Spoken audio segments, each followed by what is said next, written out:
आइए हम लोग प्रभु परमेश्वर को धन्यवाद दें आज के इस दिन के लिए जो प्रभु ने हमें प्रदान किया है। प्रभु की आशीषें महान है और हर समय हमारे जीवन में मौजूद है, इसलिए भी हम प्रभु को धन्यवाद दें। जैसे ही इस दिन की शुरुआत हम लोग करते हैं, हम अपने आप को प्रभु के चरणों में पूर्ण रूप से समर्पित करें, अपना आचरण सही रखें, अपना चरित्र प्रभु की इच्छा के अनुसार रखें और प्रभु के मार्ग पर चलने के लिए प्रभु के वचन के द्वारा प्रेरित हो जाएं। प्रभु कहते हैं कि दुष्टों के मार्ग पर मत चलो, उनके साथ अपने जीवन को मत बिताओ, लेकिन प्रभु के वचन के अनुसार अपने जीवन को बनाएं, ताकि हम सही रास्ते पर, ताकि हम लोग सत्य के मार्ग पर अपने जीवन में आगे बढ़ सके। हम पहले ही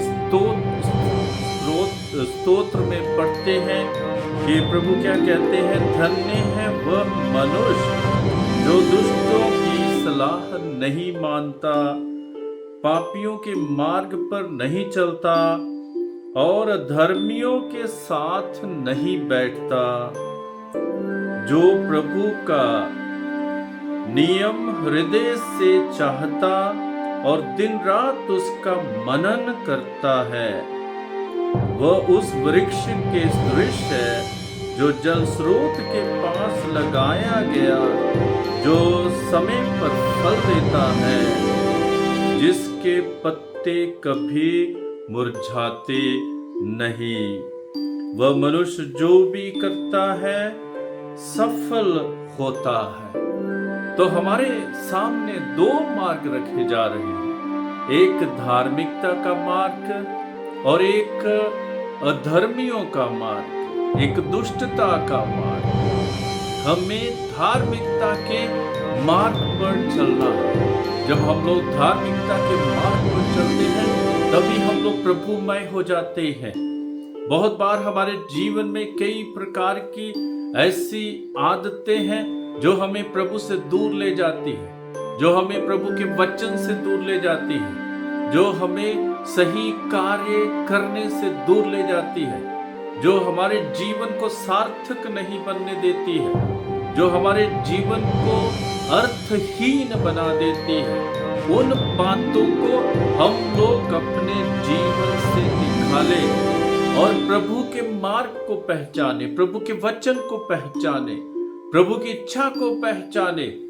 और प्रभु की इच्छा को पहचानने के लिए हमें प्रभु के वचन पर मनन चिंतन करना होगा, हमें प्रभु के वचन को पढ़ना होगा, हमें प्रभु के वचन के माध्यम से और प्रार्थना के माध्यम से हमें प्रभु की इच्छा को अपने जीवन में पहचानना होगा और हमारे हृदयों को शुद्ध रखना होगा, निष्कलंक रखना होगा, पवित्र रखना होगा, पाक रखना होगा।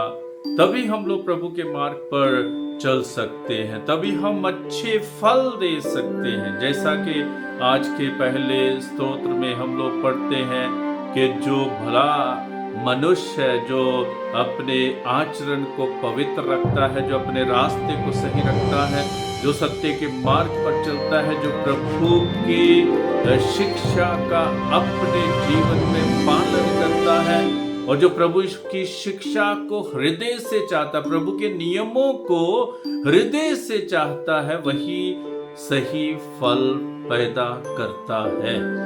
और उसी फल को हम लोग पैदा करें जो प्रभु चाहते हैं, जो अच्छे फल हैं, जिससे जो है हमारा जीवन प्रभु की कृपा में आगे बढ़ता जाए, जिससे हमारा जीवन प्रभु की कृपा से भरपूर हो जाए, जिससे हमारा जीवन संपूर्णता की ओर बढ़ता जाए। जैसे प्रभु कहते हैं कि मैं इसीलिए संसार में आया हूं ताकि आप परिपूर्णता में जीवन प्राप्त करें।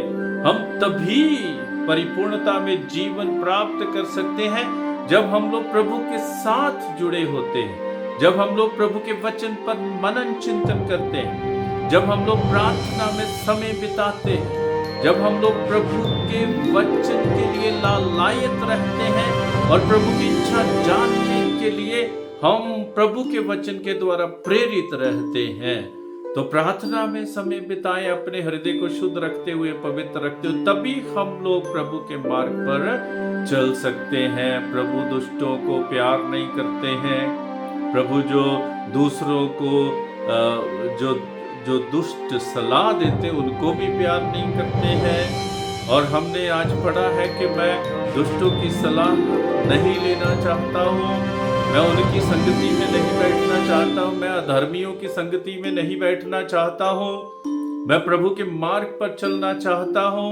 इसलिए प्रभु की कृपा की आवश्यकता है। प्रभु के मार्ग क्या है कि हम सत्य पर चलें, हम दूसरों की सेवा में अपना जीवन बिताएं, हम एक दूसरे को प्यार करें।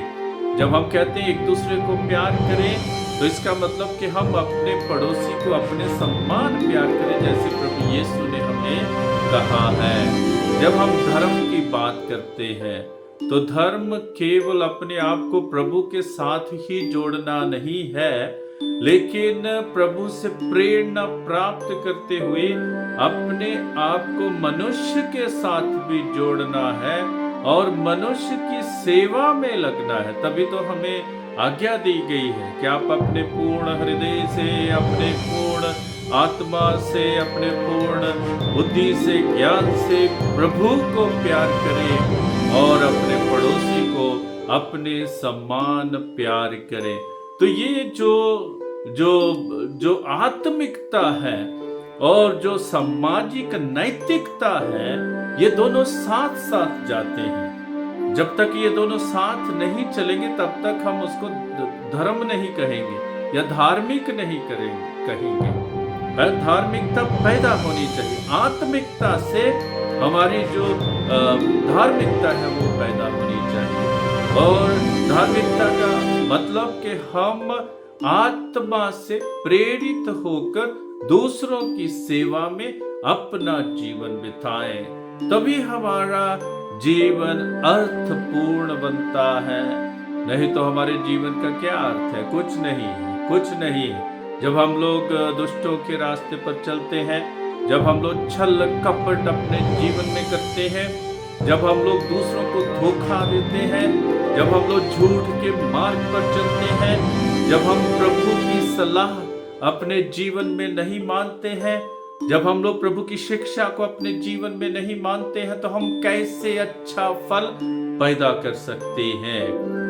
तभी तो कहा गया है कि जो भला मनुष्य, जो अच्छा मनुष्य, जो प्रभु की सलाह मानता है, वो उस वृक्ष के समान है जो जल स्रोत के बगल में या जल स्रोत के पास लगा हुआ है, वहां पर वो पनप रहा है और उसके पत्ते कभी भी सूखते नहीं है और वह अच्छा फल देता है, क्योंकि उससे जल स्रोत का पानी मिलता है, हरा भरा रहता है और दूसरों के लिए भी देखने को सुहावना है, अच्छा लगता है, अच्छे फल पैदा करता है। लोग फल खाते हैं और प्रभु की महिमा करते हैं। इसलिए जब हम लोग अपने जीवन में अच्छे फल पैदा करते हैं, तो हमारे कारण प्रभु की महिमा होती है, हमारे कारण प्रभु की जय जयकार होती है, हमारे कारण प्रभु के प्रति लोग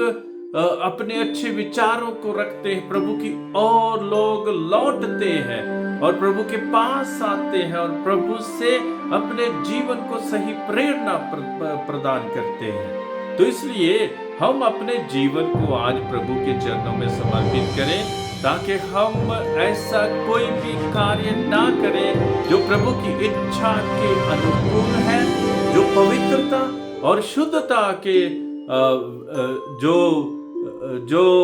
शुद्धता के विरोध में है।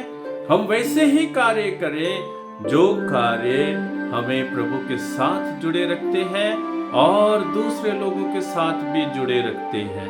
तो इसलिए हम देखें कि जो आत्मिकता हमारे जीवन में है, उसके कारण हमारे जीवन में सामाजिक नैतिकता पैदा होती है कि नहीं। जब आत्मिकता और सामाजिक नैतिकता दोनों साथ मिलेंगे, तभी हम लोग धार्मिक कहलाएंगे। मैं आप सबको शुभकामनाएं देना चाहता हूं आज के इस दिन के लिए। प्रभु आपके दिन को मंगलमय रखे, और जो भी आज प्राप्त करना चाहते हैं, प्रभु अवश्य आपको प्रदान करे। प्रभु आप सबको आशीष दे।